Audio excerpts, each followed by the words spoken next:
This genocide of Democratic Republic of Congo does not just affect Congolese. It affects all of us. It affects you, it affects me, it affects the whole world. I can tell you that you have blood in your hands because your cell phone is coming from the genocide that's going on right now in the Congo. Your cell phone is made out of coltan.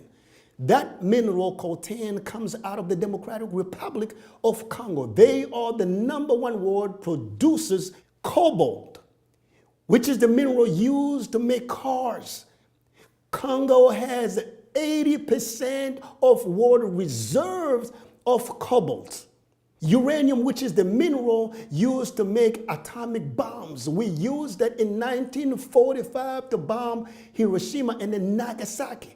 That mineral came out of the Congo. But for the past 17 years, more than 10 million people dead under the rules of Joseph Kabila, so-called the president, who was nothing other than a puppet of Uganda and then Rwanda. Joseph Kabila illegally has sold uranium to China, India, Pakistan, North Korea, Russia, and many more countries and many more bad guys out there that you can name off. You are talking 85 million of people who are seeing their children, their wives, their husband being raped, killed, slaughtered day and then night. And then Mr. Kabila, the puppet, is sitting there canceling elections, pushing elections back, trying to defend a bad calendar, put a calendar in the hands of the United Nations while Kabila had to step down.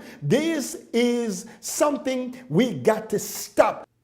There is a way, there is a possibility to peacefully do business, but we cannot sacrifice the Congolese population just to get these minerals. Let's think about it. 10 million people dead under this genocide. China is leading the world right now with electric battery. In other words, China is going to dictate the world. China is going to become the #1 electric cars and the battery makers. It would put out of business the United States of America automobile industry. China is controlling the African resources, particularly the Democratic Republic of Congo. China is the #1 buyer of cobalt, uranium, coltan that makes the electric that you have right now, all of the cell phones, laptops, all of that stuff. China is dominating and is controlling all of that. In the mix of all of that, I will point out this, that the Democratic Republic of Congo is estimated to have 24 trillion of US dollars GDP, gross domestic product. That is the United States of America and Europe both combined. This is a one nation, a paradise on earth in the heart of Africa. And that explains all of this war going on. That explains the genocide going on. But we don't need all of that. Congo has the answer to global warming. The river Congo is the deepest river in the world. Second largest and longest river after Amazon, with rapids and then falls that can generate electricity to feed the entire African continent and half of the European continent. Congo is that place that has clean water through its lakes. Congo is that place that have a forest that the world needs. Congo is that place that have every piece or every beast or everything that you possibly can name. As you understand, the sea level is rising up. A lot of islands are going to disappear. What are you going to do with these people? Where are you going to put all of these millions of people in the islands of Atlantic Ocean, Indian Ocean, Pacific Ocean? Where are you going to put them?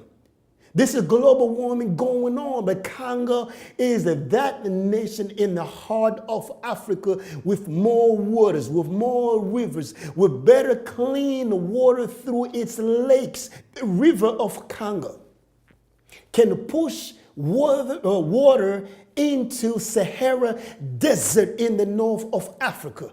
That Sahara Desert can become today a place where we can take people out of all of these islands that would disappear because of global warming and find them a house in the African territory that is not habitated today, which is not occupied because of the heat of Sahara Desert.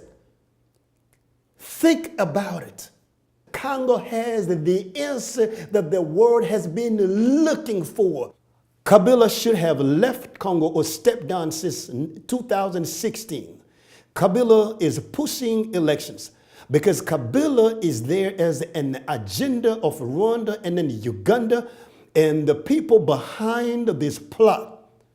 We are talking about elections. You cannot organize elections when you refuse to give up on power. So what's the bottom line? What is the resolution to it? It's simple as that.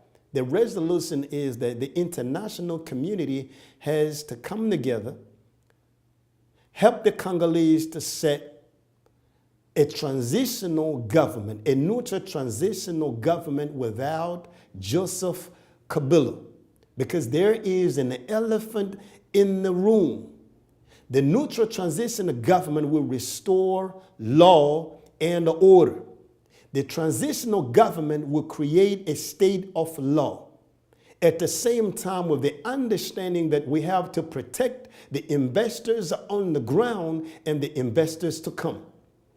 If we understand that, the neutral transitional government will thereafter craft a calendar that will lead the Congolese to fair and democratic elections.